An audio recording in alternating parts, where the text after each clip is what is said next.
नमस्कार दोस्तों, welcome to my YouTube channel. आज मैं आप सभी लोगों के लिए जीके में एक महत्वपूर्ण टॉपिक लेकर आए हूँ। तो देखिए दोस्तों, आज का हमारा टॉपिक है डॉक्टर भीमराव अंबेडकर। आज मैं आप सभी लोगों को डॉक्टर भीमराव अंबेडकर के बारे में संपूर्ण जानकारी दूंगी।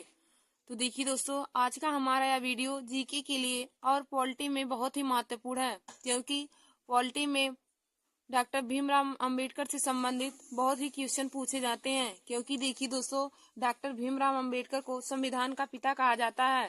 संविधान का जनक डॉक्टर भीमराव अंबेडकर को माना जाता है। इसलिए पॉलिटी में डॉक्टर भीमराव अंबेडकर के जन्म, मृत्यु, इनकी भाषा और इनकी निवास स्थान आदि से संबंधित बहुत ही क्वेश्चन पूछे जाते हैं। तो दोस्तों, आप लोग हमारे इस वीडियो को जरूर देख लीजिए और अपने दोस्तों में भी शेयर कर लीजिए। तो दोस्तों, पहले मैं आप लोगों को उनकी जीवन परिचय के बारे में बता देती हूँ, फिर हम आगे और बात करेंगे उनके बारे में। तो देखिए दोस्तों, पहले आप लोग देखेंगे परिचय, यहाँ हेडिंग डालेंगे, फिर उसके बाद लिखेंगे जन्म। हम आप लोग को बताएंगे कि उनका जन्म, मृत्यु, उनके बचपन का नाम, उनकी पत्नी, माता पिता, सबका नाम बताएंगे। तो दोस्तों, पहले आप लोग जन्म देखेंगे। तो देखिए, डॉक्टर भीमराव अम्बेडकर का जन्म 14 अप्रैल 1891 ईस्वी में महू यानी कि मध्य प्रदेश, इंदौर में जो है ब्रिटिश भारत में हुआ था। डॉक्टर भीमराव अंबेडकर का जन्म 14 अप्रैल 1891 ईस्वी में महू, मध्य प्रदेश, ब्रिटिश भारत में हुआ था, जिसे अब डॉक्टर अंबेडकर नगर की नाम से जाना जाता है। देखिए दोस्तों, डॉक्टर भीमराव अंबेडकर जी का जन्म 14 अप्रैल 1891 ईस्वी में महू यानी कि इंदौर में हुआ था। अब देखिए दोस्तों, महू का अब नाम बदलकर डॉक्टर अंबेडकर नगर रख दिया गया है। महू का नाम अब बदलकर डॉक्टर अंबेडकर नगर रख दिया गया है, क्योंकि वहाँ पे डॉक्टर भीमराव अंबेडकर जी का जन्म हुआ था, इसलिए अब उसका नाम डॉक्टर अंबेडकर नगर रख दिया गया है। फिर देखेंगे दोस्तों हम आगे बचपन का नाम, कि उनके बचपन का नाम क्या था। तो देखिए दोस्तों, डॉक्टर भीमराव अंबेडकर जी के बचपन का नाम भीमा, भीवा और भीमराम था। डॉक्टर भीमराव अंबेडकर के बचपन का नाम भीमा, भीवा और भीमराव था। फिर हम आगे देखेंगे उनकी पत्नी का नाम। तो देखिए दोस्तों, डॉक्टर भीमराव अंबेडकर की 2 पत्नी थी, और हमारे पहली पत्नी का नाम रामाबाई अंबेडकर और दूसरी पत्नी का नाम डॉक्टर सविता अंबेडकर था। डॉक्टर भीमराव अंबेडकर की 2 पत्नियां थीं, जिनमें एक पत्नी रामाबाई अंबेडकर और दूसरा डॉक्टर सविता अंबेडकर थी। तो देखिए दोस्तों, उनकी पत्नियों का नाम रामाबाई अंबेडकर और डॉक्टर सविता अंबेडकर था। फिर हम आगे देखेंगे उनके बच्चे का क्या नाम था। तो डॉक्टर भीमराव अंबेडकर जी के बच्चे का नाम यशवंत साहब अंबेडकर था। भीमराव अंबेडकर जी के बच्चे का नाम यशवंत साहब अंबेडकर था। और देखिए दोस्तों, डॉक्टर भीमराव अंबेडकर की मृत्यु कब हुई थी। तो उनकी मृत्यु 6 दिसंबर 1956 ईस्वी को हुआ था। डॉक्टर भीमराव अंबेडकर जी का मृत्यु 6 दिसंबर 1956 ईस्वी में हुआ था। फिर हम आगे देखेंगे निवास स्थान, कि उनका निवास स्थान कहाँ था। तो दोस्तों, डॉक्टर भीमराव अंबेडकर जी का निवास स्थान राजगिरी, जो मुंबई में है, वहीं पे था। उनका निवास स्थान राजगिरी मुंबई में था। फिर हम आगे देखेंगे व्यवसाय यानी कि उपाधि, उन्होंने कौन कौन सी उपाधि प्राप्त की थी। तो देखिए दोस्तों, डॉक्टर भीमराव अंबेडकर की उपाधि थी वकील, प्रोफेसर और राजनीतिज्ञ। भीमराव अंबेडकर जी की उपाधि थी वकील, प्रोफेसर और राजनीतिज्ञ। फिर हम आगे देखेंगे धर्म, उनका कौन सा धर्म था, डॉक्टर भीमराव अंबेडकर ने कौन सा धर्म अपनाया था। तो देखिए दोस्तों, डॉक्टर भीमराव अंबेडकर जी का धर्म बौद्ध धर्म था। डॉक्टर भीमराव अंबेडकर जी के धर्म बौद्ध धर्म था। फिर हम आगे देखेंगे शिक्षा, उन्होंने कौन कौन सी शिक्षा ग्रहण की थी। तो देखिए दोस्तों, उनके पास कुल मिलाकर 32 डिग्रियां थी। डॉक्टर भीमराव अंबेडकर के पास 32 डिग्रियां थी और उन्हें 9 भाषाओं का ज्ञान था। तो देखिए दोस्तों, उन्होंने कौन कौन सी शिक्षा प्राप्त की। तो उन्होंने बीए किया, BA, MA, PhD, LLB, MSc, DST और बरिस्टर एट लॉ इतने शिक्षा उन्होंने ग्रहण किया था। डॉक्टर भीमराव अंबेडकर ने BA, MA, PhD, LLB, MSc, DST और बरिस्टर एट लॉ की इतनी शिक्षा उन्होंने ग्रहण की। फिर हम आगे देखेंगे पुरस्कार, तो उन्हें कौन कौन सा पुरस्कार मिला था। तो देखिए दोस्तों, उन्हें 4 पुरस्कार मिला। नंबर 1 हमारा है ahead of their time. Ahead of their time, यह पुरस्कार डॉक्टर भीमराव अंबेडकर को 2004 ईस्वी में मिला था। अहेड ऑफ देयर टाइम, यह पुरस्कार डॉक्टर भीमराव अंबेडकर जी को 2004 ईस्वी में मिला। फिर हमारा अगला है बोधिसत्व। तो बोधिसत्व उनको 1995 ईस्वी में मिला। बोधिसत्व पुरस्कार डॉक्टर भीमराव अम्बेडकर को 1995 ईस्वी में मिला। फिर देखिए दोस्तों भारत रत्न। तो भारत रत्न नामक पुरस्कार उन्हें 1990 ईस्वी में मिला था। और देखिए दोस्तों भारत रत्न एक ऐसा पुरस्कार है उनको जो मिला जो उन्हें मरने के बाद मिला। भारत रत्न उन्हें मरणोपरांत मिलने वाला पुरस्कार था। यदि आपसे पूछे कि कंपटीशन की परीक्षाओं में डॉक्टर भीमराव अम्बेडकर को मरणोपरांत कौन सा पुरस्कार मिला, तो दोस्तों भारत रत्न उन्हें मरने के बाद पुरस्कार मिला था। भारत रत्न ऐसा पुरस्कार था जो उन्हें मरने के बाद मिला था और यह 1990 ईस्वी में मिला था। फिर देखिए दोस्तों हमारा अगला इन्हें कौन पुरस्कार मिला, तो अगला द ग्रेटेस्ट इंडियन पुरस्कार 2012 ईस्वी में मिला था। द ग्रेटेस्ट इंडियन नामक पुरस्कार डॉक्टर भीमराव अम्बेडकर को 2012 ईस्वी में मिला था। द ग्रेटेस्ट इंडियन नामक पुरस्कार डॉक्टर भीमराव अम्बेडकर को 2012 ईस्वी में मिला था।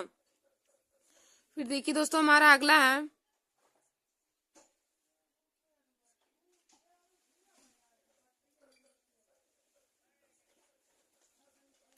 फिर हम आगे देखेंगे माता पिताजी का नाम, उनकी माता और पिता का नाम। तो देखिए दोस्तों डॉक्टर भीमराव अम्बेडकर की माता का नाम भीमाबाई अम्बेडकर और उनके पिता का नाम रामजी राव अम्बेडकर था।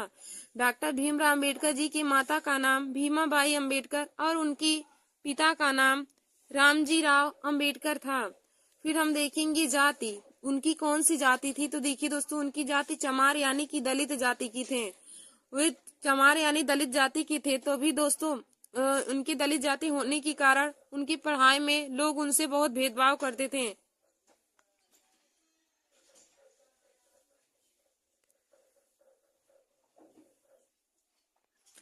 देखिए दोस्तों उनकी चमार जाति होने के कारण लोग उनसे बहुत ही भेदभाव करते थे। उन्हें कमरे में बैठकर पढ़ने नहीं देते थे, बल्कि उन्हें वे खिड़की पर बैठ करके पढ़ते थे। और देखिए दोस्तों फिर हम आगे देखेंगे राष्ट्रीयता। तो उनकी राष्ट्रीयता क्या थी, तो देखिए दोस्तों डॉक्टर भीमराव अम्बेडकर जी की राष्ट्रीयता भारतीय थी। डॉक्टर भीमराव अम्बेडकर जी की राष्ट्रीयता भारतीय थी। फिर हम आगे देखेंगे भाषाओं का ज्ञान। तो देखिए दोस्तों डॉक्टर भीमराव अम्बेडकर जी को 9 भाषाओं का ज्ञान था। भाषाओं का ज्ञान, तो डॉक्टर भीमराव अम्बेडकर जी को 9 भाषाओं का ज्ञान था। फिर हम आगे देखेंगे कि पास की हुई डिग्री। तो उनके पास देखिए दोस्तों उन्होंने 32 डिग्री पास की थी। डॉक्टर भीमराव अम्बेडकर ने 32 डिग्री पास की थी, तो उनके पास 32 डिग्री था और उन्हें 9 भाषाओं का ज्ञान था। फिर हम आगे देखेंगे पार्टी, मतलब डॉक्टर भीमराव अम्बेडकर जी की पार्टी कैसी थी। तो देखिए दोस्तों नंबर 1 है शेड्यूल कास्ट फेडरेशन लेबर। उनकी पार्टी थी शेड्यूल कास्ट फेडरेशन लेबर। और हम दूसरा देखेंगे भारतीय रिपब्लिकन। तो उनकी 2 पार्टियां थी, नंबर 1 थी शेड्यूल कास्ट फेडरेशन लेबर और नंबर दूसरा हमारा भारतीय रिपब्लिकन। तो उनके पास 2 पार्टी थी, number 1 schedule caste federation labour और हमारे दूसरा था भारतीय रिपब्लिकन। तो इनके पास 2 पार्टियां थी और इन्हें 9 भाषाओं का ज्ञान था और इनके पास 32 डिग्रियां थी। फिर आगे हम देखेंगे दोस्तों पुस्तकें। तो उन्होंने कौन कौन सी पुस्तकें लिखी थी, तो देखिए दोस्तों मूक नायक यह एक साप्ताहिक पत्रिका थी। यह एक साप्ताहिक पुस्तकें थी जिसका इन्होंने 1920 ईस्वी में वर्णन किया था। फिर देखिए दोस्तों हमारा अगला इन्होंने जनता नामक पुस्तकें लिखी, जिसका जनता नामक यह भी एक साप्ताहिक पत्रिका थी जिसका इन्होंने 1930 ईस्वी में लिखा था। जनता नामक साप्ताहिक पत्रिका इन्होंने 1930 ईस्वी में लिखा था। फिर हमारा अगला है द अनचटेबल इन्होंने 1948 ईस्वी में पुस्तकें लिखा था। द अनचटेबल इन्होंने 1948 ईस्वी में लिखा था। फिर हमारा अगला है बुद्ध या कार्ल मार्क्स। तो देखिए दोस्तों बुद्ध या कार्ल मार्क्स नामक पुस्तकें इन्होंने 1956 ईस्वी में इसकी रचना की थी। बुद्ध या कार्ल मार्क्स नामक पुस्तकें 1956 ईस्वी में लिखा था। तो देखिए दोस्तों डॉक्टर भीमराव अम्बेडकर ने कौन कौन सी पुस्तकें लिखी थी, तो हमारा पहला है मूक नायक। तो मूक नायक एक साप्ताहिक पत्रिका थी जिसका इन्होंने 1920 ईस्वी में लिखा था। मूक नायक नामक साप्ताहिक पत्रिका इन्होंने 1920 ईस्वी में जिसका वर्णन किया था। फिर हमारा दूसरा है जनता तो यह भी एक साप्ताहिक पत्रिका थी जिसका इन्होंने 1930 ईस्वी में वर्णन किया। फिर देखिए दोस्तों हमारा अगला है द अनचटेबल्स। तो द अनचटेबल्स नामक पत्रिका पुस्तकें इन्होंने 1948 ईस्वी में इसकी रचना की थी। और हमारा अगला है बुद्ध या कार्ल मार्क्स नामक पत्रिका। तो देखिए दोस्तों बुद्ध या कार्ल मार्क्स नामक पत्रिका इन्होंने 1956 ईस्वी में इसका वर्णन किया था। फिर हम आगे देखेंगे डॉक्टर भीमराव अम्बेडकर जी की समाधि स्थल का नाम। तो देखिए इनकी समाधि स्थल का नाम चैत्य भूमि है और जो मुंबई में बना हुआ है। डॉक्टर भीमराव अम्बेडकर जी का समाधि स्थल मुंबई में बना है और इनकी समाधि स्थल का नाम चैत्य भूमि है। और दोस्तों यदि महात्मा गांधी जी के समाधि स्थल का नाम पूछे तो महात्मा गांधी जी की समाधि स्थल का नाम राजघाट है जो दिल्ली में बना हुआ है। और डॉक्टर भीमराव अम्बेडकर जी के समाधि स्थल का नाम चैत्य भूमि है जो मुंबई में बनाया गया है। फिर हम आगे देखेंगे पूरा नाम। डॉक्टर भीमराव अम्बेडकर जी का पूरा नाम क्या था। तो देखिए दोस्तों भीमराव अम्बेडकर जी का पूरा नाम डॉक्टर भीमराव रामजी अम्बेडकर था। भीमराव अम्बेडकर जी का पूरा नाम डॉक्टर भीमराव रामजी अम्बेडकर था। तो हमने आप लोगों को डॉक्टर भीमराव अम्बेडकर की जीवन परिचय के बारे में बता दिया। तो देखिए दोस्तों उनका जन्म 14 अप्रैल 1891 ईस्वी को महू इंदौर में हुआ था। उनकी बचपन का नाम भीमा, भीवा और भीमराव था। उनकी पत्नी का नाम रामाबाई अम्बेडकर और डॉक्टर सविता अम्बेडकर था। उनकी दो पत्नियां थी। देखिए दोस्तों पहली पत्नी का नाम रामाबाई अम्बेडकर और दूसरी पत्नी का नाम डॉक्टर सविता अम्बेडकर था। उनके बच्चे का नाम यशवंत साहब अम्बेडकर था। डॉक्टर भीमराव अम्बेडकर के बच्चे का नाम यशवंत साहब अम्बेडकर था और उनका निवास स्थान राजगृह मुंबई में था।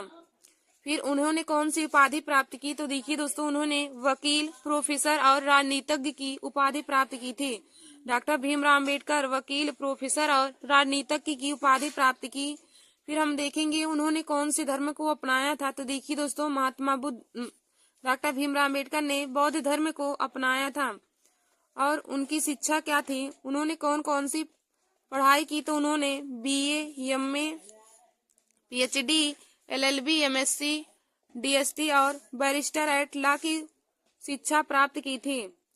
और दोस्तों उनकी उपाधि क्या थी। उनकी उपाधि वकील, प्रोफेसर और राजनीतिज्ञ की थी। उनकी उपाधि वकील, प्रोफेसर और राजनीतिज्ञ की उपाधि उन्होंने प्राप्त की। और उन्होंने BA, MA, PhD, LLB, MSc, DST और बैरिस्टर एट लॉ की शिक्षा ग्रहण की थी।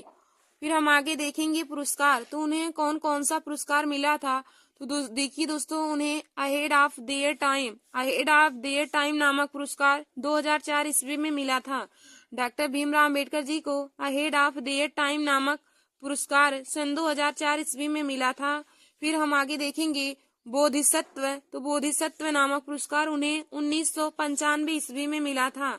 बोधिसत्व नामक पुरस्कार डॉक्टर भीमराव अम्बेडकर जी को 1995 ईस्वी में मिला। फिर हम आगे देखेंगे भारत रत्न। तो देखिए दोस्तों भारत रत्न नामक पुरस्कार उन्हें 1990 ईस्वी में मिला था। यदि पूछे कि मरणोपरांत डॉक्टर भीमराव अम्बेडकर जी को कौन सा पुरस्कार मिला। तो दोस्तों मरणोपरांत डॉक्टर भीमराव अम्बेडकर जी को भारत रत्न नामक पुरस्कार मिला था जो 1990 ईस्वी में मिला। मरणोपरांत नामक पुरस्कार डॉक्टर भीमराव अम्बेडकर जी को 1990 ईस्वी में मिला था। फिर हमारा अगला है द ग्रेटेस्ट इंडियन नामक पुरस्कार डॉक्टर भीमराव अम्बेडकर जी को 2012 ईस्वी में मिला था। द ग्रेटेस्ट इंडियन नामक पुरस्कार डॉक्टर भीमराव अम्बेडकर जी को 2012 ईस्वी में मिला था। फिर देखिए दोस्तों हमारा अगला क्या होगा, उनकी माता तथा पिताजी का नाम। उनके माता तथा पिता का नाम। तो देखिए दोस्तों डॉक्टर भीमराव अम्बेडकर की माता का नाम श्रीमती भीमाबाई अम्बेडकर था। उनकी माता का नाम भीमाबाई अम्बेडकर और उनके पिताजी का नाम रामजी राव अम्बेडकर था। डॉक्टर भीमराव अम्बेडकर जी के माता का नाम भीमाबाई अम्बेडकर तथा उनके पिता का नाम रामजी राव अम्बेडकर था। फिर हम आगे देखेंगे जाति। उनकी जाति कौन सी थी। तो देखिए दोस्तों डॉक्टर भीमराव अम्बेडकर चमार जाति यानी दलित जाति की थे और उनके इन्हें दलित जाति होने के कारण लोग उनसे बहुत ही भेदभाव और छुआछूत करते थे। दोस्तों भीमराव अम्बेडकर जी को रूम में बैठकर पढ़ने नहीं देते थे बल्कि वे जंगले के पास या खिड़की के पास बैठकर पढ़ते थे। भारतीय लोग उनके साथ, अंग्रेज लोग बहुत ही उनके साथ छुआछूत किए हैं और उन्होंने छुआछूत के भेदभाव को ही खत्म कर दिया था। फिर देखिए दोस्तों फिर हम आगे देखेंगे उनकी राष्ट्रीयता कैसी थी। तो डॉक्टर भीमराव अंबेडकर जी की राष्ट्रीयता भारतीय थी। डॉक्टर भीमराव अंबेडकर जी की राष्ट्रीयता भारतीय थी। फिर हम आगे देखेंगे भाषाओं का ज्ञान। तो उन्हें कितनी भाषाओं का ज्ञान था। तो देखिए दोस्तों, डॉक्टर भीमराव अंबेडकर जी को 9 भाषाओं का ज्ञान था। डॉक्टर भीमराव अंबेडकर जी को 9 भाषाओं का ज्ञान था। फिर हम आगे देखेंगे पास की हुई डिग्री। उन्होंने 32 डिग्रियां पास की थी। डॉक्टर भीमराव अंबेडकर ने 32 डिग्रियां पास की। फिर हम आगे देखेंगे पार्टी। तो उनकी पार्टी कौन कौन सी थी। तो देखिए दोस्तों, उनकी 2 पार्टियां थी। नंबर 1 की शेड्यूल कास्ट फेडरेशन लेवल। एक पार्टी का नंबर 1 हमारा है शेड्यूल कास्ट फेडरेशन लेवल। फिर उनकी दूसरी पार्टी क्या थी, भारतीय रिपब्लिकन। उनकी दूसरी पार्टी भारतीय रिपब्लिकन थी। फिर दोस्तों हम आगे देखेंगे पुस्तकें। तो उन्होंने कौन कौन सी पुस्तकें की रचना की है। तो देखिए दोस्तों, उन्हें नंबर 1 पुस्तकें उनकी मूक नायक एक साप्ताहिक पुस्तकें है, जिसका उन्होंने 1920 ईस्वी में वर्णन किया है। मूक नायक नामक पुस्तकें उन्होंने 1920 ईस्वी में वर्णन किया है। फिर हमारा दूसरा है जनता। तो जनता नामक साप्ताहिक पुस्तकें उन्होंने 1930 ईस्वी में वर्णन किया है। फिर हमारा अगला है द अनचटेबल्स। तो देखिए दोस्तों, द अनचटेबल्स नामक पुस्तकें उन्होंने 1948 ईस्वी में लिखा है या फिर उसका वर्णन किया है। फिर हम आगे देखेंगे बुद्ध या कार्ल मार्क्स। तो देखिए दोस्तों, बुद्ध या कार्ल मार्क्स नामक पुस्तकें उन्होंने 1956 ईस्वी में वर्णन किया है। फिर देखिए दोस्तों, हम आगे देखेंगे समाधि स्थल का नाम। तो डॉक्टर भीमराव अंबेडकर जी की समाधि स्थल का नाम चैत्य भूमि है। डॉक्टर भीमराव अंबेडकर जी की समाधि स्थल का नाम चैत्य भूमि है, जो मुंबई में है। यदि भीमराव अंबेडकर जी की समाधि स्थल का नाम पूछे तो देखिए दोस्तों, उनकी समाधि स्थल का नाम चैत्य भूमि है, जो मुंबई में बना हुआ है। और यदि महात्मा गांधी जी की समाधि स्थल का नाम पूछे तो उनकी समाधि स्थल का नाम राजघाट है, जो नई दिल्ली में बना हुआ है। फिर देखिए दोस्तों, हमारा आगे है उनका पूरा नाम। तो डॉक्टर भीमराव अंबेडकर जी का पूरा नाम डॉक्टर भीमराव रामजी अंबेडकर है। डॉक्टर भीमराव अंबेडकर जी का पूरा नाम डॉक्टर भीमराव रामजी अंबेडकर है। तो दोस्तों, मैंने आप सभी लोगों को डॉक्टर भीमराव अंबेडकर जी का जीवन परिचय के बारे में बता दिया है। अब हम उनके बारे में आगे आप लोग को बताएंगे। देखिए दोस्तों, उनके साहित्यिक जीवन के बारे में हम आप लोगों को आगे बताएंगे। तो आप लोग हेडिंग डाल लीजिए डॉक्टर भीमराव अंबेडकर जी का साहित्यिक जीवन। अब हम आप लोगों को डॉक्टर भीमराव अंबेडकर के बारे में पूरा बताएंगे। देखिए दोस्तों, भीमराव अंबेडकर एक भारतीय न्यायविद, अर्थशास्त्री, समाज सुधारक और राजनीतिज्ञ थे। डॉक्टर भीमराव अंबेडकर एक भारतीय न्यायविद, अर्थशास्त्री, समाज सुधारक और एक राजनीतिज्ञ थे। इन्हें भारत के संविधान का प्रमुख वास्तुकार माना जाता है। डॉक्टर भीमराव अंबेडकर जी को भारतीय संविधान का मुख्य वास्तुकार माना जाता है। यह विदेश में अर्थशास्त्र में डॉक्टरेट की पढ़ाई करने वाले भारत के पहले भारतीय थे। पढ़ाई करने वाले प्रथम भारतीय थे। देखिए दोस्तों, यदि पूछे कि विदेश में अर्थशास्त्र में डॉक्टरेट की पढ़ाई करने वाले प्रथम भारतीय कौन थे, तो आप लोग बताएंगे भीमराव अंबेडकर जी। भीमराव अंबेडकर पहले व्यक्ति थे जो विदेश में अर्थशास्त्र में डॉक्टरेट की पढ़ाई करने वाले प्रथम भारतीय थे। फिर हम आगे देखेंगे इनका जन्म महू इंदौर में हुआ था। इनका जन्म महू इंदौर में हुआ था 14 अप्रैल 1891 ईस्वी को। 14 अप्रैल 1891 ईस्वी को इनका जन्म महू इंदौर में हुआ था। इन्होंने 1947 से 1951 तक भारत सरकार के पहले कानून मंत्री के रूप में कार्य किया है। देखिए दोस्तों, डॉक्टर भीमराव अंबेडकर 1947 से 1951 तक भारत सरकार के पहले कानून मंत्री के रूप में कार्य किया है तथा इन्होंने दलित बौद्ध आंदोलन को प्रेरित किया व अछूतों के प्रति सामाजिक भेदभाव के खिलाफ अभियान चलाया है। इन्होंने दलित बौद्ध आंदोलन को प्रेरित किया व अछूतों के प्रति सामाजिक भेदभाव के खिलाफ अभियान चलाया है।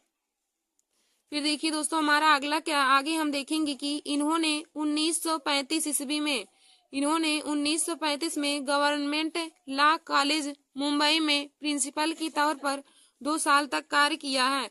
देखिए दोस्तों, डॉक्टर भीमराव अंबेडकर 1935 ईस्वी में गवर्नमेंट लॉ कॉलेज नामक कॉलेज में मुंबई में प्रिंसिपल के तौर पर 2 साल तक काम किया है।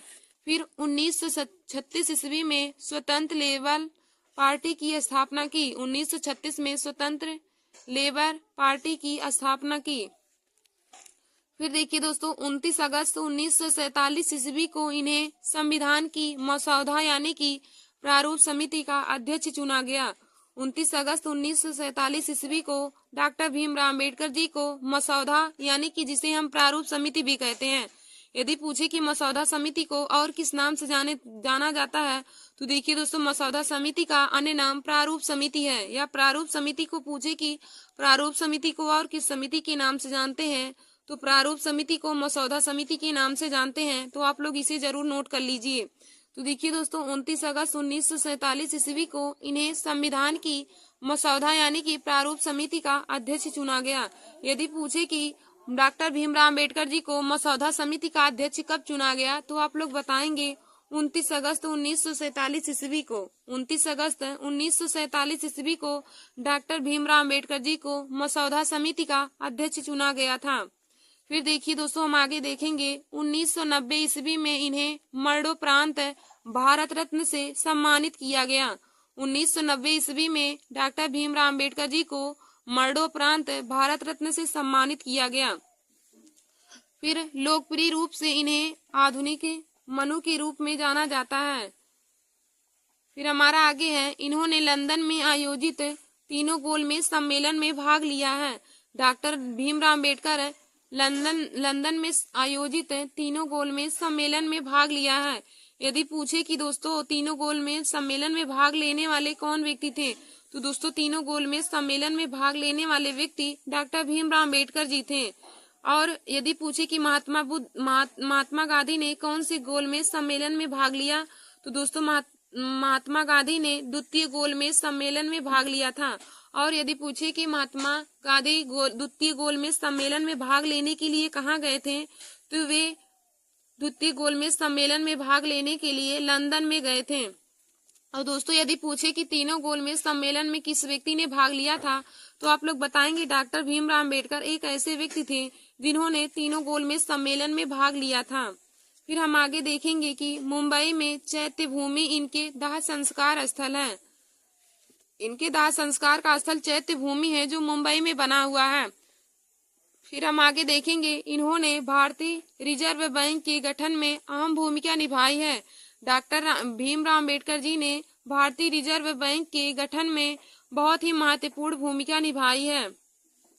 ये दोस्तों आप लोग नोट करके लिख लीजिए। यहाँ पे जो हम डॉक्टर भीमराव अम्बेडकर के बारे में कुछ महत्वपूर्ण बातें बताएंगे तो आप लोग नोट करके लिख लीजिए। नंबर 1, महू का नाम अब बदलकर डॉक्टर अम्बेडकर नगर रख दिया गया है। महू का नाम अब बदलकर डॉक्टर अम्बेडकर नगर रख दिया है क्योंकि देखिए दोस्तों महू में डॉक्टर भीमराव अम्बेडकर का जन्म हुआ था। अब महू का नाम बदलकर डॉक्टर अम्बेडकर नगर रख दिया गया है। फिर हम आगे देखेंगे कि दूसरा हमारा महत्वपूर्ण पॉइंट क्या है।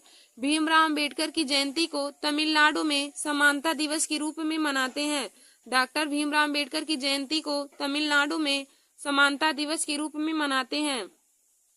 देखिए दोस्तों यदि पूछे कि तमिलनाडु में डॉक्टर भीमराव अम्बेडकर की जयंती को किस रूप में मनाते हैं तो दोस्तों समानता दिवस के रूप में डॉक्टर भीमराव अम्बेडकर की जयंती को तमिलनाडु में मनाया जाता है।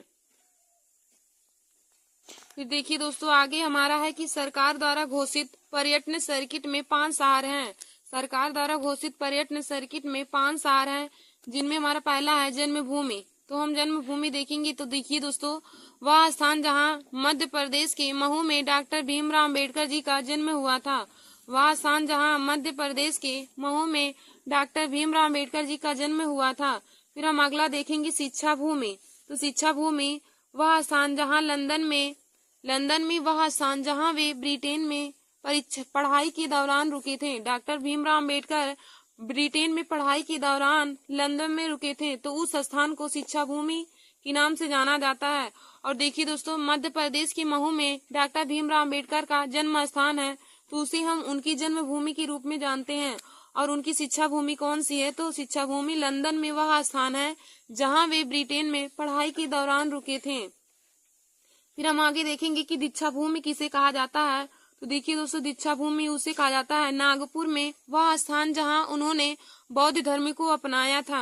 बौद्ध धर्म को जहां पर उन्होंने नागपुर में अपनाया था, तो उस स्थान को दीक्षा भूमि के नाम से जाना जाता है। फिर देखिए दोस्तों, महापरिनिर्वाण भूमि। तो महापरिनिर्वाण भूमि किसे कहा जाता है? तो दिल्ली में उनका निधन हुआ था, दिल्ली में उनका निधन स्थान है, तो उस स्थान को हम महापरिनिर्वाण भूमि कहते हैं। फिर दोस्तों हम आगे देखेंगे चैत्य भूमि। चैत्य भूमि किसको कहते हैं? तो वह स्थान जहां उनका दाह संस्कार हुआ था। तो दोस्तों उनका दाह संस्कार मुंबई में हुआ था, तो उस स्थान को हम उनकी चैत्य भूमि के नाम से जानते हैं। धन्यवाद दोस्तों। ऐसे हमारे वीडियो को देखने के लिए आप सभी लोग हमारे YouTube channel Nancy success classes को सब्सक्राइब कर लीजिए और अपने दोस्तों में शेयर करना ना भूलिए। तो देखिए दोस्तों, आज मैंने आप सभी लोगों को डॉक्टर भीमराव अम्बेडकर के बारे में संपूर्ण जानकारी दे दी है। तो दोस्तों आप लोग इसे अपने कॉपी में जरूर नोट कर लीजिए, क्योंकि डॉक्टर भीमराव अम्बेडकर के जन्म जीवन परिचय के बारे में जानना बहुत ही महत्वपूर्ण है। आप लोग इसे अपने कॉपी में नोट कर लीजिएगा, क्योंकि डॉक्टर भीमराव अम्बेडकर के जीवन परिचय के बारे में बहुत ही महत्वपूर्ण क्वेश्चन हर कंपटीशन की परीक्षाओं में पूछा जाता है और इनसे संबंधित पॉलिटी में भी बहुत ही महत्वपूर्ण क्वेश्चन पूछे जाते हैं। धन्यवाद दोस्तों। नमस्कार दोस्तों, welcome to my YouTube channel Nancy success classes. आज मैं आप सभी लोगों के लिए जीके में महत्वपूर्ण टॉपिक लेकर आए हूँ। तो देखिए दोस्तों, आज का हमारा टॉपिक है कि आज मैं आप सभी लोगों को पूर्व एवं पश्चिम की ओर बहने वाली प्रमुख नदियों को ट्रिक की सहायता से बताऊंगी। आज का हमारा टॉपिक है कि पूर्व की ओर बहने वाली प्रमुख नदियां तथा पश्चिम की ओर बहने वाली नदियां। तो दोस्तों मैं आप लोगों को पूर्व तथा पश्चिम की ओर बहने वाली दोनों नदियों को ट्रिक की सहायता से बताऊंगी कि पूर्व की ओर कौन कौन सी नदी बहती है तथा पश्चिम की ओर कौन कौन सी नदी बहती है। तो देखिए दोस्तों, आज का हमारा यह वीडियो सभी कंपटीशन की परीक्षाओं के लिए बहुत ही महत्वपूर्ण है। जो देखिए दोस्तों, हाल ही में एसएससी जीडी का पेपर होने वाला है 5 तारीख को 6, 7, उन सभी स्टूडेंट के लिए हमारा यह वीडियो बहुत ही महत्वपूर्ण है। तो दोस्तों आप लोग हमारे वीडियो को जरूर देख लीजिए और अपने दोस्तों में भी शेयर कर लीजिए। तो हमारा पहला टॉपिक है कि पूर्व की ओर बहने वाली नदियां। पूर्व की ओर बहने वाली नदियां। तो देखिए दोस्तों, पूर्व की ओर बहने वाली नदियां कौन कौन सी हैं? तो देखिए दोस्तों, पूर्व की ओर बहने वाली नदियां का ट्रिक है, हमारा जीके ट्रिक है काका गोद में है। पूर्व की ओर बहने वाली नदियों का ट्रिक है काका गोद में है। अब देखिए दोस्तों, काका में का से हो जाएगा कृष्णा नदी। काका में का से हो जाएगा कृष्णा नदी। फिर देखिए दोस्तों, का से हो जाएगा कावेरी नदी। काका में का से हो जाएगा कृष्णा नदी। फिर का से हो जाएगा कावेरी नदी। फिर देखिए दोस्तों, गोद में गो से हो जाएगा गोदावरी नदी। गोद में गो से हो जाएगा गोदावरी नदी। फिर दा से हो जाएगा दामोदर नदी। गोद में गो से हो जाएगा गोदावरी नदी। फिर दा से हो जाएगा दामोदर नदी। फिर देखिए दोस्तों, में से हो जाएगा माँ से महानदी। माँ से हो जाएगा महानदी। तो देखिए दोस्तों, हमने आप लोग को बताया कि पूर्व की ओर बहने वाली नदियों का ट्रिक है काका गोद में है। तो इसका ट्रिक हो जाएगा काका गोद में है। अब देखिए दोस्तों, काका गोद में है, इसमें काका में का से हो जाएगा कृष्णा नदी। काका में का से हो जाएगा कृष्णा नदी। फिर का से हो जाएगा कावेरी नदी। का से हो जाएगा कृष्णा नदी। फिर का से हो जाएगा कावेरी नदी। फिर देखिए दोस्तों, गोद में गो से हो जाएगा गोदावरी नदी। गोद में गो से हो जाएगा गोदावरी नदी। फिर देखिए दोस्तों, दा से हो जाएगा दामोदर नदी।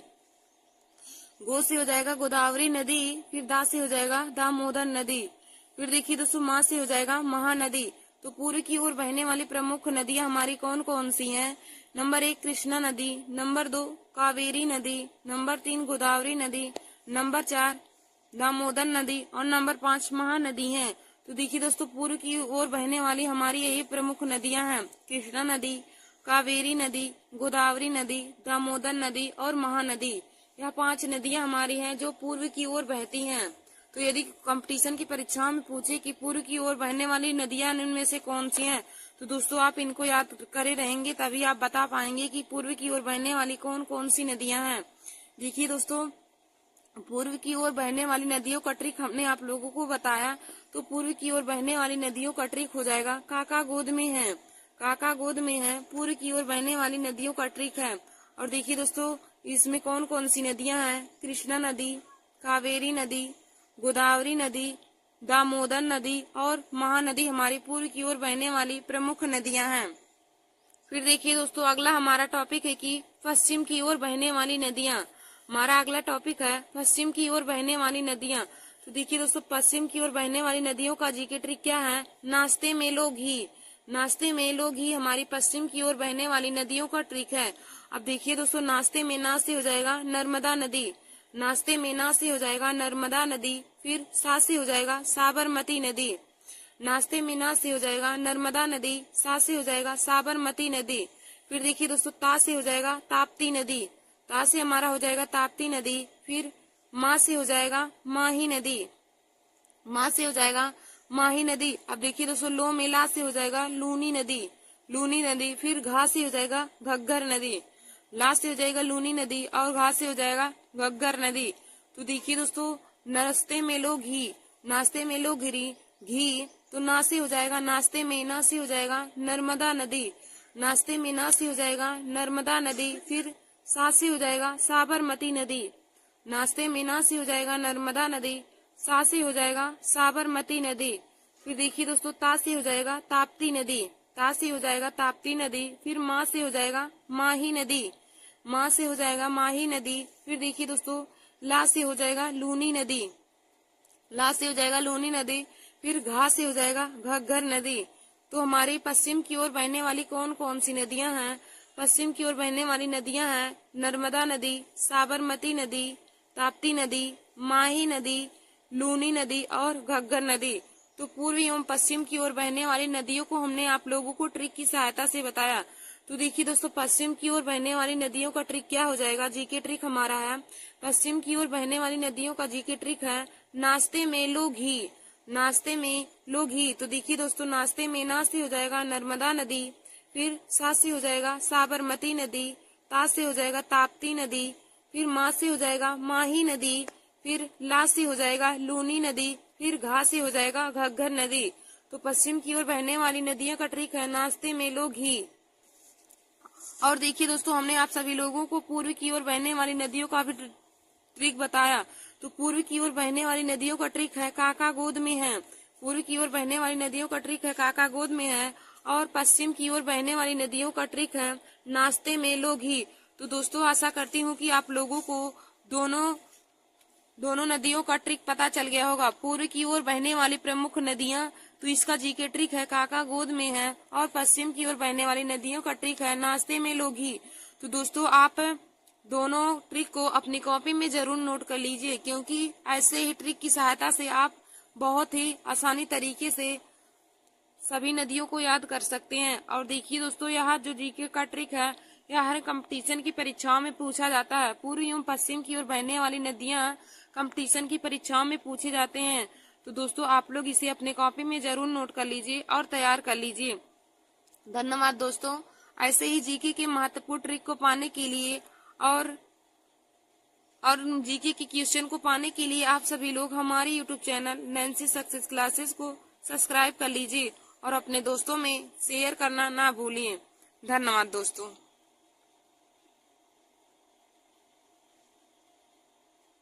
नमस्कार दोस्तों, welcome to my YouTube channel. आज मैं आप सभी लोगों को जीके में महत्वपूर्ण क्वेश्चन सॉल्व कराऊंगी। देखिए दोस्तों, आज मैंने आप सभी लोगों के लिए जीके में महत्वपूर्ण क्वेश्चन लिया है जो हर कंपटीशन की परीक्षाओं में पूछे जाते हैं। तो आप लोग हमारे इस वीडियो को जरूर देख लीजिए और अपने दोस्तों में भी शेयर कर लीजिए। तो देखिए दोस्तों, हमारा यहाँ पे पहला क्वेश्चन दिया है, किस वेद को भारतीय संगीत का मूल कहा जाता है। किस वेद को भारतीय संगीत का मूल कहा जाता है। तो देखिए दोस्तों, पहले मैं आप सभी लोगों को वेद के बारे में बता देती हूँ कि वेद कितने होते हैं। तो देखिए दोस्तों, वेद 4 होते हैं। Number 1 Rigveda, number 2 Samaveda, number 3 Yajurveda, number 4 Atharvaveda होते हैं। वेद 4 प्रकार के होते हैं, यजुर्वेद, ऋग्वेद, अथर्ववेद और सामवेद। यह 4 प्रकार के वेद होते हैं। यदि आपसे पूछे कि वेद के कितने प्रकार होते हैं, तो देखिए दोस्तों, वेद 4 प्रकार के होते हैं, ऋग्वेद, सामवेद, यजुर्वेद और अथर्ववेद। और पूछे कि कौन सा वेद किससे संबंधित है, तो उसको मैं भी आप लोगों को बता देती हूँ। तो देखिए दोस्तों, यजुर्वेद हमारा गद्य पद्य का वेद कहलाता है। यजुर्वेद गद्य पद्य का वेद कहलाता है, या फिर हम कह सकते हैं कि कर्म कांड का वेद। यजुर्वेद गद्य पद्य का वेद कहलाता है, या हम उसको कह सकते हैं कर्म कांड। फिर हमारा देखिए दोस्तों अगला ऋग्वेद होता है। तो ऋग्वेद को प्राचीन वेद के नाम से भी जाना जाता है। ऋग्वेद यदि किसी भी क्वेश्चन में प्राचीन वेद के बारे में दे दिया और पूछे कि यह वेद किससे संबंधित है, तो आप लोग बताएंगे कि यह ऋग्वेद से संबंधित है। फिर देखिए दोस्तों, हमारा अगला है अथर्ववेद। तो अथर्ववेद में जादू टोने के बारे में जानकारी की जाती है। अथर्ववेद में जादू टोने के बारे में ज्ञात किया जाता है। फिर हमारा अगला है सामवेद। तो देखिए दोस्तों, सामवेद हमारा संगीत से संबंधित होता है। सामवेद है तो संगीत से संबंधित रहेगा। तो दोस्तों, वेद 4 प्रकार के होते हैं: ऋग्वेद, सामवेद, अथर्ववेद और यजुर्वेद। तो यजुर्वेद हमारा गद्य पद्य का वेद कहलाता है। यजुर्वेद है गद्य पद्य का वेद कहलाता है, यानी कि कर्म कांड। फिर हमारा अगला है ऋग्वेद। तो ऋग्वेद देखिए दोस्तों प्राचीन वेद है। ऋग्वेद सबसे प्राचीन वेद है। फिर हमारा अगला है अथर्ववेद। तो अथर्ववेद जादू टोने के बारे में इसमें जानकारी दी जाती है। अथर्ववेद में जादू टोने के बारे में जानकारी है। फिर हमारा अगला है सामवेद। तो सामवेद में देखिए दोस्तों संगीत के बारे में इसमें जानकारी की जाती है। तो हमारा क्वेश्चन क्या कहा है कि किस वेद को भारतीय संगीत का मूल कहा जाता है। तो हमने आप लोगों को अभी बताया कि संगीत के बारे में जानकारी हमें सामवेद में होता है। तो इसका राइट आंसर हो जाएगा सामवेद। फिर देखिए दोस्तों, हमारा अगला क्वेश्चन है कि महात्मा बुद्ध को किस स्थान पर महापरिनिर्वाण प्राप्त हुआ था। महात्मा बुद्ध को किस स्थान पर महापरिनिर्वाण प्राप्त हुआ था। तो देखिए दोस्तों, महापरिनिर्वाण का मतलब होता है, इसको बौद्ध धर्म में मृत्यु की घटना को महापरिनिर्वाण के नाम से जाना जाता है। तो यहाँ पे महापरिनिर्वाण का मतलब हो जाएगा मृत्यु, यानी कि महात्मा बुद्ध को किस स्थान पर मृत्यु प्राप्त हुई थी। तो देखिए दोस्तों, महात्मा बुद्ध को मृत्यु कुशीनगर में प्राप्त हुई थी। महात्मा बुद्ध को मृत्यु कुशीनगर में प्राप्त हुई थी। और यदि पूछे कि बौद्ध धर्म में महापरिनिर्वाण किस घटना को कहते हैं, तो मृत्यु की घटना को महापरिनिर्वाण के नाम से जाना जाता है। और दोस्तों, यदि पूछे कि महात्मा बुद्ध को ज्ञान की प्राप्ति कहाँ हुई थी, तो महात्मा बुद्ध को ज्ञान की प्राप्ति बोध गया यानी कि बिहार में ज्ञान की प्राप्ति हुई थी। महात्मा बुद्ध को ज्ञान की प्राप्ति बोध गया यानी बिहार में प्राप्त हुई थी, और निरंजना नदी के किनारे तथा पीपल वृक्ष के नीचे प्राप्त हुआ था। यदि पूछे कि महात्मा बुद्ध को ज्ञान की प्राप्ति किस नदी के किनारे हुई थी, तो दोस्तों महात्मा बुद्ध को ज्ञान की प्राप्ति निरंजना नदी के किनारे हुई थी और पीपल वृक्ष के नीचे। और उन्हें 35 वर्ष की आयु में ज्ञान की प्राप्ति बोध गया बिहार में हुआ था। तो दोस्तों देखिए, हमारा क्वेश्चन क्या था कि महात्मा बुद्ध को किस स्थान पर महापरिनिर्वाण प्राप्त हुआ था। तो महात्मा बुद्ध को महापरिनिर्वाण यानी कि मृत्यु कुशीनगर में प्राप्त हुआ था। फिर देखिए दोस्तों, हमारा अगला क्वेश्चन है कि डिस्कवरी ऑफ इंडिया पुस्तक के लेखक कौन है। डिस्कवरी ऑफ इंडिया पुस्तक के लेखक कौन है। तो दोस्तों, डिस्कवरी ऑफ इंडिया पुस्तक के लेखक पंडित जवाहरलाल नेहरू जी हैं। डिस्कवरी ऑफ इंडिया पुस्तक के लेखक पंडित जवाहरलाल नेहरू हैं। और देखिए दोस्तों, पंडित जवाहरलाल नेहरू को चाचा नेहरू के नाम से जाना जाता है। इनका जन्म 14 नवंबर को हुआ था, इसीलिए 14 नवंबर को बाल दिवस के रूप में मनाया जाता है। तो डिस्कवरी ऑफ इंडिया पुस्तक के लेखक कौन है, तो हो जाएगा डिस्कवरी ऑफ इंडिया पुस्तक के लेखक पंडित जवाहरलाल नेहरू जी हैं। फिर देखिए दोस्तों, हमारा अगला क्वेश्चन है कि ओणम त्योहार किस राज्य में मनाया जाता है। ओणम त्योहार किस राज्य में मनाया जाता है। तो दोस्तों केरल राज्य में ओणम त्योहार केरल राज्य में मनाया जाता है। फिर हमारा अगला क्वेश्चन है कि द्वितीय विश्व युद्ध के दौरान अमेरिका ने किस शहर पर गिराया था। द्वितीय विश्व युद्ध के दौरान अमेरिका ने बम किस शहर पर गिराया था। तो देखिए दोस्तों, नागासाकी हिरोशिमा पर। नागासाकी हिरोशिमा पर द्वितीय विश्व युद्ध के दौरान अमेरिका ने बम गिराया था। फिर हमारा अगला क्वेश्चन है कि विश्व में प्रथम परमाणु हमला किसने किया था। विश्व ने प्रथम परमाणु हमला किसने किया था। तो देखिए दोस्तों, विश्व में प्रथम परमाणु हमला अमेरिका ने जापान पर किया था। विश्व में प्रथम परमाणु हमला किसने किया था, तो हो जाएगा कि विश्व में प्रथम परमाणु हमला अमेरिका ने जापान पर किया था। फिर हमारा अगला क्वेश्चन है कि ओलंपिक ध्वज पर अंकित 5 छल्लों किसके प्रतीक हैं। ओलंपिक ध्वज पर अंकित 5 छल्ले किसके प्रतीक हैं? तो देखिए दोस्तों, ओलंपिक ध्वज पर अंकित 5 छल्ले 5 द्वीपों के प्रतीक हैं, 5 महाद्वीपों के प्रतीक हैं। ओलंपिक ध्वज पर अंकित छल्ले हैं वह किसके प्रतीक है? तो वह 5 महाद्वीपों के प्रतीक हैं। और देखिए दोस्तों, उसमें कौन कौन सा रंग है? तो ओलंपिक में यूरोप, एशिया, अमेरिका, ऑस्ट्रेलिया और अफ्रीका, इन सभी को दिखाता है। ओलंपिक में जो हमारे 5 महाद्वीप है, तो महाद्वीपों का नाम है यूरोप महाद्वीप, एशिया महाद्वीप, अमेरिका महाद्वीप, ऑस्ट्रेलिया महाद्वीप और अफ्रीका महाद्वीप है। देखिए दोस्तों, ओलंपिक में जो 5 महाद्वीप हैं वह कौन कौन से हैं? तो हमारा है नंबर 1 यूरोप महाद्वीप, नंबर 2 है एशिया महाद्वीप, नंबर 3 है अमेरिका महाद्वीप, नंबर 4 है ऑस्ट्रेलिया महाद्वीप और नंबर 5 है अफ्रीका महाद्वीप। और देखिए दोस्तों, इनमें प्रयुक्त रंगों का अर्थ हम आप लोगों को बताएंगे। तो नीला रंग देखिए दोस्तों यूरोप के लिए है। यदि पूछे कि ओलंपिक में नीला रंग कौन से देश या कौन से महाद्वीप को प्रदर्शित करता है, तो नीला रंग यूरोप के लिए है, पीला रंग एशिया के लिए है, काला रंग अफ्रीका के लिए है, हरा रंग ऑस्ट्रेलिया के लिए है और लाल रंग अमेरिका के लिए है। देखिए दोस्तों, ओलंपिक में 5 महाद्वीप हैं और 5 महाद्वीपों में प्रयुक्त रंग है। नंबर 1 हमारा है नीला रंग, नंबर 2 पीला रंग, नंबर 3 काला रंग, नंबर 4 हरा रंग और नंबर 5 लाल रंग है। तो नीला रंग यूरोप के लिए है, पीला रंग एशिया के लिए है, काला रंग अफ्रीका के लिए है, हरा रंग ऑस्ट्रेलिया के लिए है और लाल रंग अमेरिका के लिए है। तो देखिए दोस्तों, अफ्रीका का रंग काला क्यों है? क्योंकि अफ्रीका के लिए काला रंग इसलिए होता है क्योंकि वह पिछड़ा और गरीब है। जो अफ्रीका महाद्वीप है यह पिछड़ा हुआ है और गरीब है, इसलिए वो उसके लिए काला रंग का प्रतीक है। फिर देखिए दोस्तों, हमारा अगला क्वेश्चन है कि भारत की सबसे ऊंची मूर्ति कौन सी है? भारत की सबसे ऊंची मूर्ति कौन सी है? तो देखिए दोस्तों, गोमतेश्वर सबसे ऊंची मूर्ति है। गोमतेश्वर सबसे ऊंची मूर्ति है। भारत की सबसे ऊंची मूर्ति कौन है? तो दोस्तों देखिए, भारत की सबसे ऊंची मूर्ति गोमतेश्वर है, जो कर्नाटक में श्रावणबेलगोला स्थान पर है। भारत की सबसे ऊंची मूर्ति गोमतेश्वर है, जो कर्नाटक में श्रावणबेलगोला स्थान पर स्थित है। फिर दोस्तों, हमारा अगला क्वेश्चन है कि इंडिया डिवाइडेड नामक पुस्तक के लेखक कौन है? इंडिया डिवाइडेड नामक पुस्तक के लेखक कौन है? तो दोस्तों, इंडिया डिवाइडेड नामक पुस्तक के लेखक डॉक्टर राजेंद्र प्रसाद जी हैं। हमारा क्वेश्चन है कि इंडिया डिवाइडेड नामक पुस्तक के लेखक कौन है? तो दोस्तों, इंडिया डिवाइडेड नामक पुस्तक के लेखक डॉक्टर राजेंद्र प्रसाद जी हैं।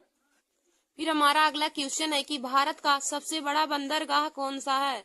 भारत का सबसे बड़ा बंदरगाह कौन सा है? तो दोस्तों, भारत का सबसे बड़ा बंदरगाह मुंबई बंदरगाह है। भारत का सबसे बड़ा बंदरगाह मुंबई बंदरगाह है। फिर हमारा अगला क्वेश्चन है कि भारत का सबसे गहरा बंदरगाह कौन सा है? भारत का सबसे गहरा बंदरगाह कौन सा है? तो देखिए दोस्तों, भारत का सबसे गहरा बंदरगाह विशाखापट्टनम है। फिर हमारा अगला क्वेश्चन है कि सबसे ज्वारी बंदरगाह कौन सा है? सबसे ज्वारी बंदरगाह कौन सा है? तो दोस्तों, सबसे ज्वारी बंदरगाह कांडला बंदरगाह है। सबसे ज्वारी बंदरगाह कांडला बंदरगाह है। फिर हमारा अगला क्वेश्चन है कि भारत का कृत्रिम बंदरगाह कौन सा है? भारत का कृत्रिम बंदरगाह कौन सा है? तो देखिए दोस्तों, भारत का कृत्रिम बंदरगाह चेन्नई बंदरगाह है। भारत का कृत्रिम बंदरगाह चेन्नई बंदरगाह है। फिर हमारा अगला क्वेश्चन है कि गिरनार पहाड़ी कहाँ स्थित है? हमारा अगला क्वेश्चन है कि गिरनार पहाड़ी कहाँ स्थित है? तो देखिए दोस्तों, गिरनार पहाड़ी गुजरात में स्थित है। हमारा अगला क्वेश्चन है कि गिरनार पहाड़ी कहाँ स्थित है? तो गिरनार पहाड़ी गुजरात में स्थित है। फिर हमारा अगला क्वेश्चन है कि महात्मा गांधी राष्ट्रीय समुद्री उद्यान कहाँ स्थित है? महात्मा गांधी राष्ट्रीय समुद्री उद्यान कहाँ स्थित है? तो देखिए दोस्तों, महात्मा गांधी राष्ट्रीय समुद्री उद्यान पोर्ट ब्लेयर में स्थित है। फिर देखिए दोस्तों, हमारा अगला क्वेश्चन है कि 22 मार्च को जल दिवस मनाया जाता है, 22 अप्रैल को पृथ्वी दिवस और 22 मई को अंतर्राष्ट्रीय विविधता दिवस मनाया जाता है। देखिए दोस्तों, यह तीनों दिवस बहुत ही महत्वपूर्ण हैं। तो 22 मार्च को जल दिवस मनाया जाता है। यदि पूछे कि विश्व जल दिवस कब मनाया जाता है, तो आप लोग बताएंगे कि विश्व जल दिवस 22 मार्च को और पृथ्वी दिवस 22 अप्रैल को और अंतर्राष्ट्रीय विविधता दिवस 22 मई को मनाया जाता है। तो 22 मार्च, 22 अप्रैल और 22 मई तीनों लगभग ये तीनों हमारा लगातार जो ईयर है उसमें आते हैं। तो 22 मार्च को विश्व जल दिवस, 22 अप्रैल को विश्व पृथ्वी दिवस और 22 मई को अंतर्राष्ट्रीय विविधता दिवस के रूप में मनाया जाता है। फिर दोस्तों हमारा अगला क्वेश्चन है कि सबसे बड़ी नदी द्वीप माजुली भारत के किस राज्य में स्थित है। सबसे बड़ा नदी द्वीप माजुली भारत के किस राज्य में स्थित है। तो देखिए दोस्तों इसका राइट आंसर हो जाएगा असम, यानी कि असम में सबसे बड़ा नदी द्वीप माजुली भारत के किस राज्य में स्थित है। तो असम राज्य में स्थित है। फिर हमारा अगला क्वेश्चन है कि विश्व का सबसे गहरा भाग किस सागर में स्थित है। विश्व का सबसे गहरा भाग किस सागर में स्थित है। तो देखिए दोस्तों प्रशांत महासागर में स्थित है। विश्व का सबसे गहरा भाग प्रशांत महासागर में स्थित है। और विश्व का सबसे गहरा भाग क्या है। तो मेरियाना गर्त। विश्व का सबसे बड़ा भाग मेरियाना गर्त है जो प्रशांत महासागर में स्थित है। देखिए दोस्तों यदि क्वेश्चन में पूछे कि विश्व का सबसे गहरा भाग कौन सा है, विश्व का सबसे गहरा भाग कौन सा है, तो आप लोग बताएंगे कि विश्व का सबसे गहरा भाग मेरियाना गर्त है। और यदि पूछे कि विश्व का सबसे गहरा भाग किस महासागर में स्थित है, तो आप लोग बताएंगे कि विश्व का सबसे गहरा भाग प्रशांत महासागर में स्थित है। फिर हमारा अगला क्वेश्चन दिया है कि ओजोन परत पाई जाती है, यानी कि ओजोन परत किस मंडल में पाई जाती है। तो देखिए दोस्तों ओजोन परत समताप मंडल में पाई जाती है। हमारा अगला क्वेश्चन है कि ओजोन परत किस मंडल में पाई जाती है। तो देखिए दोस्तों ओजोन परत समताप मंडल में पाई जाती है। फिर हमारा अगला क्वेश्चन है कि कोलोरू झील किस राज्य में पाई जाती है। कोलेरी झील किस राज्य में पाई जाती है। तो दोस्तों आंध्र प्रदेश में। फिर हमारा अगला क्वेश्चन है कि नर में लिंग गुणसूत्र की कौन से होते हैं। नर यानी कि मनुष्यों में, लड़कों में कौन से लिंग गुणसूत्र होते हैं। तो देखिए दोस्तों मनुष्यों में यानी कि नर में लिंग गुणसूत्र XY होते हैं। और औरतों में लिंग गुणसूत्र कौन होते हैं। तो औरतों में XX लिंग गुणसूत्र होते हैं, जबकि पुरुषों में XY लिंग गुणसूत्र होते हैं और महिलाओं में XX लिंग गुणसूत्र होते हैं। फिर हमारा अगला क्वेश्चन है कैप्सूल का आवरण बना होता है। कैप्सूल का आवरण बना होता है। तो देखिए दोस्तों कैप्सूल का आवरण स्टार्च का बना होता है। कैप्सूल का आवरण किसका बना होता है। तो कैप्सूल का आवरण स्टार्च का बना होता है। फिर हमारा अगला क्वेश्चन है कि शहद में मुख्यतः होते हैं। शहद में मुख्यतः क्या होते हैं। तो दोस्तों शहद में मुख्यतः कार्बोहाइड्रेट होते हैं। शहद में मुख्यतः होते हैं तो शहद में मुख्यतः कार्बोहाइड्रेट होते हैं। फिर हमारा अगला है कि भारत की झीलों का जिला के रूप में किसको जाना जाता है। तो नैनीताल को भारत की झीलों के जिला के रूप में जाना जाता है। फिर हमारा अगला क्वेश्चन है कि भारत में कुल कितने प्रमुख बंदरगाह हैं। भारत में कुल कितने प्रमुख बंदरगाह हैं। तो देखिए दोस्तों भारत में कुल कितने प्रमुख बंदरगाह हैं। तो भारत में कुल बंदरगाह प्रमुख 13 हैं। भारत में प्रमुख रूप से बंदरगाह 13 हैं। और यदि पूछे कि भारत का सबसे बड़ा बंदरगाह कौन सा है, तो आप लोग बताएंगे कि भारत का सबसे बड़ा बंदरगाह मुंबई बंदरगाह है। धन्यवाद दोस्तों। ऐसे ही हमारे वीडियो को देखने के लिए और जीके के महत्वपूर्ण क्वेश्चन को पाने के लिए आप सभी लोग हमारे YouTube channel Nancy success classes को सब्सक्राइब कर लीजिए और अपने दोस्तों में शेयर करना ना भूलें। धन्यवाद दोस्तों।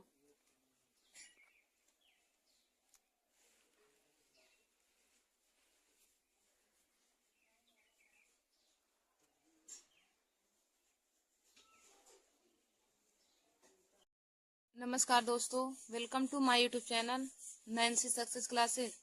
आज मैं आप सभी लोगों को जीके में महत्वपूर्ण टॉपिक लेकर आए हूँ।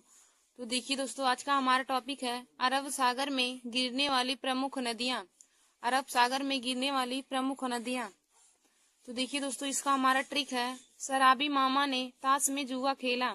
शराबी मामा ने ताश में जुआ खेला। तो देखिए दोस्तों शराबी से हो जाएगा सारावती नदी।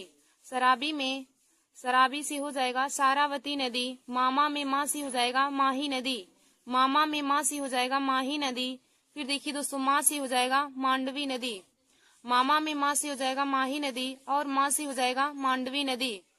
और देखिए दोस्तों ना से हो जाएगा नर्मदा नदी। ना से हो जाएगा नर्मदा नदी। फिर देखिए दोस्तों ताश में ता से हो जाएगा ताप्ती नदी।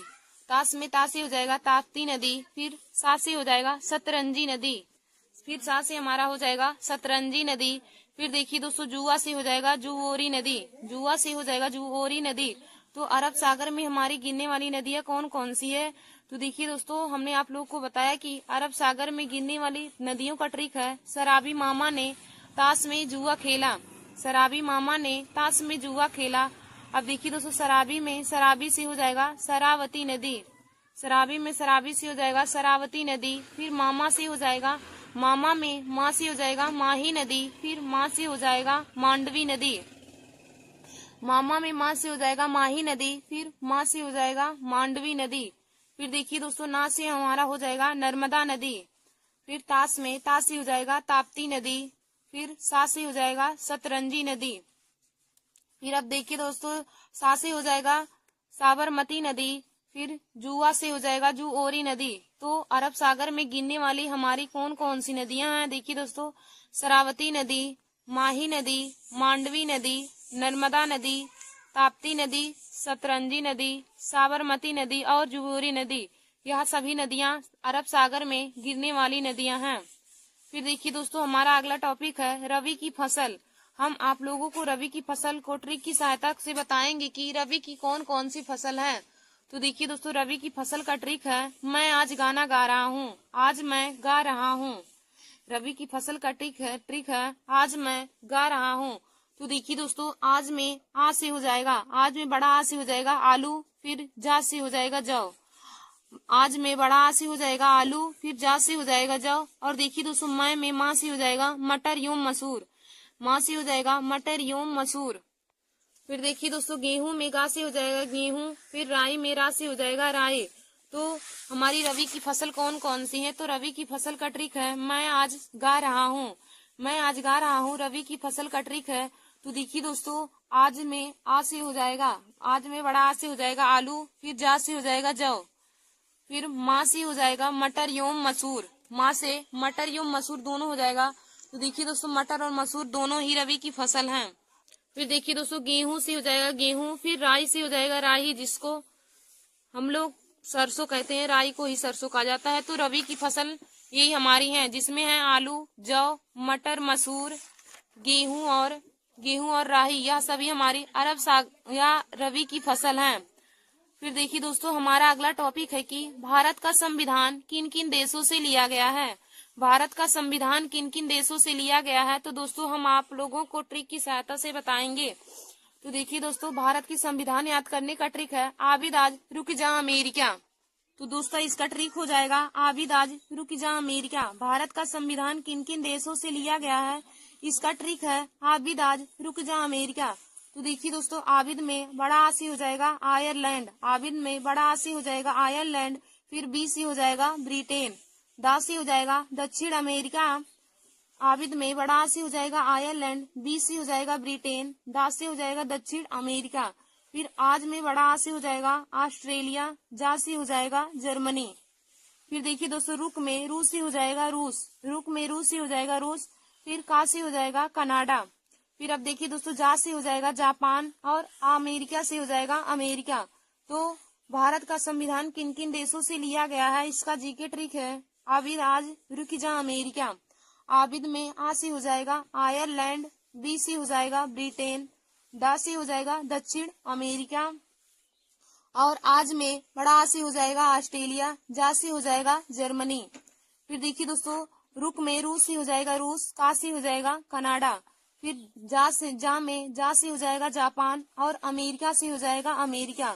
तो भारत का संविधान किन किन देशों से लिया गया है? हमारा है पहला देश है आयरलैंड, फिर दूसरा ब्रिटेन है, तीसरा दक्षिणी अमेरिका है, चौथा ऑस्ट्रेलिया है, पांचवा जर्मनी है, छठवां रूस है, सातवां कनाडा है, आठवां जापान और नौवां हमारा संयुक्त राज्य अमेरिका है।